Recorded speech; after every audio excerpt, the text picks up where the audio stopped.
and welcome back to the vlog. We are almost gonna make it through the week. Today is Thursday. I am so happy that it's almost over. After ABA, he started having diarrhea. So I don't know. He did have, for breakfast, he had eggs.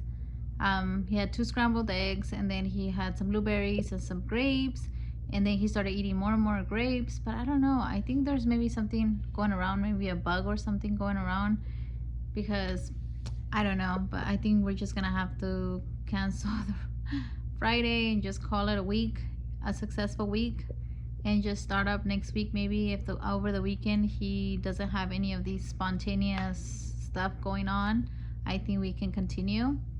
If not, then maybe we just have to pause it for a little bit. So I wanted to talk to you guys about potty training, because today it reminded me of how difficult it is when your child has a million accidents in one day.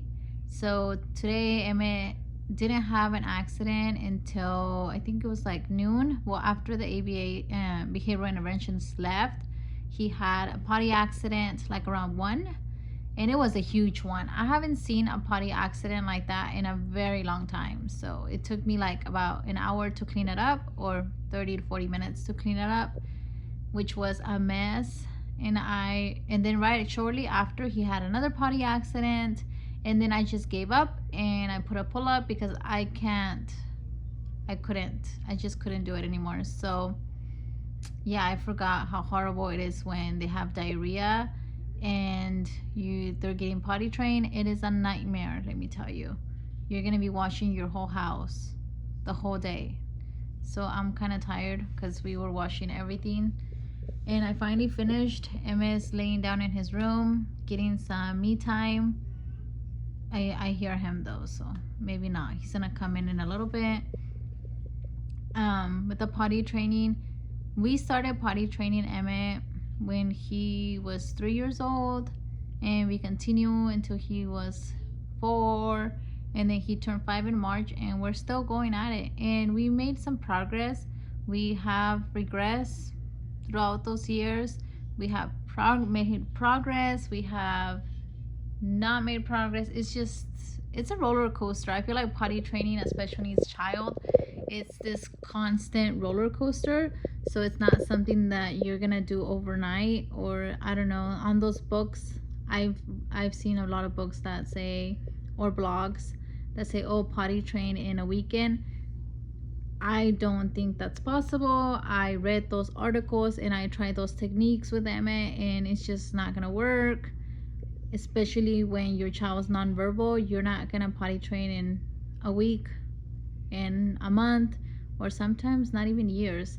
And it is very discouraging to realize that it's gonna take so much longer than you thought, and it's hard. It's difficult to stay positive through the whole process, because it's a year. It's like years of process.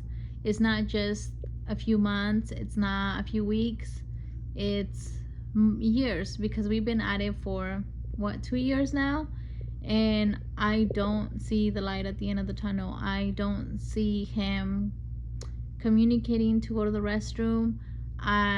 He does sit on the potty when I ask him to. He does. He's more of, he's in a time schedule, so he goes every 30 minutes, every 25 to 30 minutes to the potty. So we put a timer. We have a little timer thing that we use, and he goes every 25 to 30 minutes. He, how can I explain it? He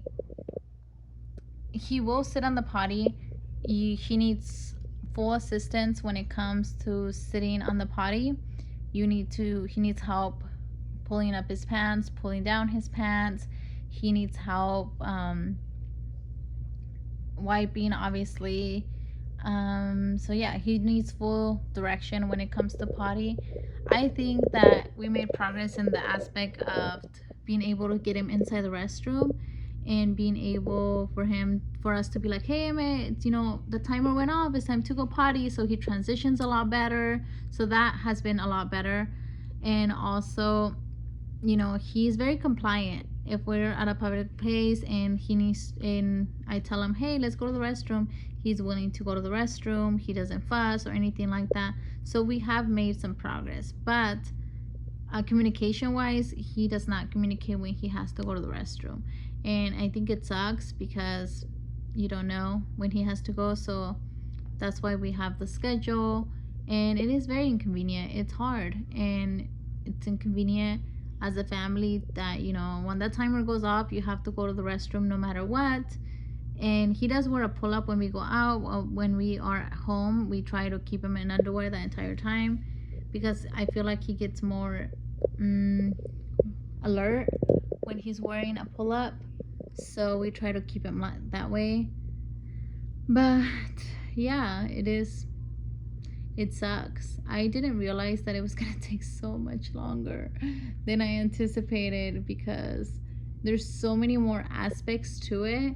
You have to deal with the fact that they can't physically sit on the toilet by themselves. They can't physically do things. And the way you potty train your typical child, it's gonna be completely different than the way you potty train your child with special needs. And it's gonna take a lot more patience. I mean, just potty training a typical child takes lots of patience. So multiply that times 100. So that's how much patience you're gonna need. So I mean, my recommendations for parents who have kids with special needs, who are on the spectrum, or who have Fragile X syndrome, to just be patient. I mean, if you're not ready to potty train, just wait until you're ready, because you're gonna need all the patience in the world to do this. And that it is gonna be discouraging sometimes. Sometimes you're gonna find yourself wondering if your child's ever gonna get potty trained, because the years are gonna pass by and we're still here. So for us, Emmett's 5 years old, and when I think about what my daughter was doing at 5 years old, I mean, it just makes me a little sad, because at 5 years old, I don't really like to compare, because I will get like this and I'll start crying and stuff. So I try not to compare, a typical developing child with a special needs child. But it's kind of hard when you see it every day and you realize that it is so much harder, and that you are struggling and your child's struggling, and things are never going to be easy. So it is what it is. I mean, it's our reality, and we just have to go with it. We have to live with it, and we just have to have patience and hope. That word, the key word here is hope. And I follow this other mom who has a child with autism, severe nonverbal autism like Emmett, and she talks about hope. That's the key word, to stick with that hope, because sometimes hope never comes. Hope fades and it changes, and what you hope for tends to look a lot different. So my hope was that Emmett would independently eventually go potty by himself. I am learning that, I am hoping that he is able to sit on the potty by himself, to be able to wipe himself one day, even if I have to be in the restroom with him for the rest of my life. So yeah,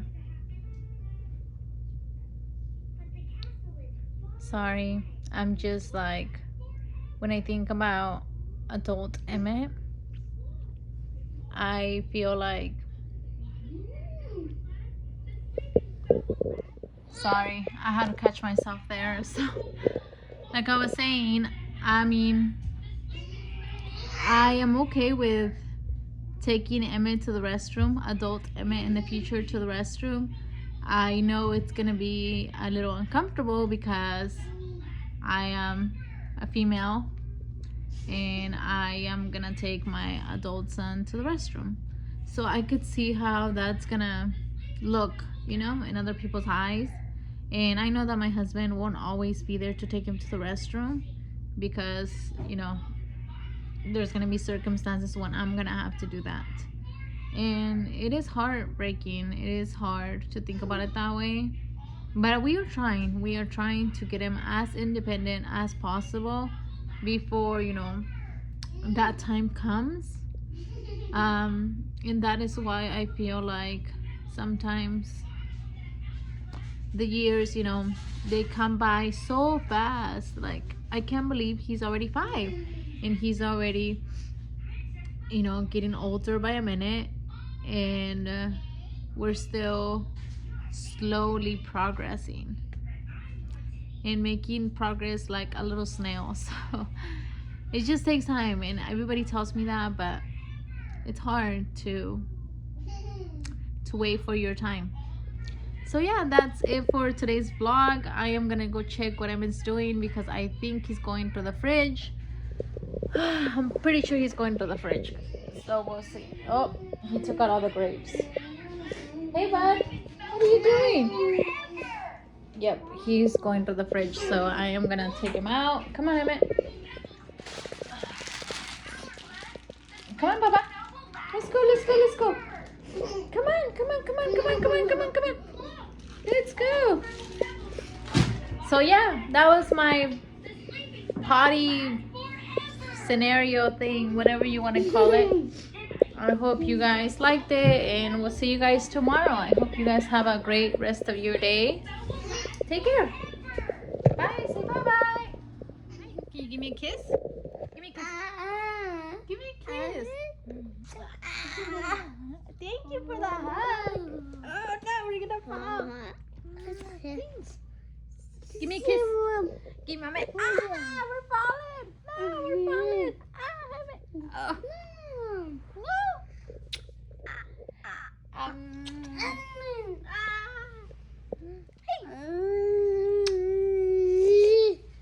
Okay, say bye. Can you say bye? Say bye-bye.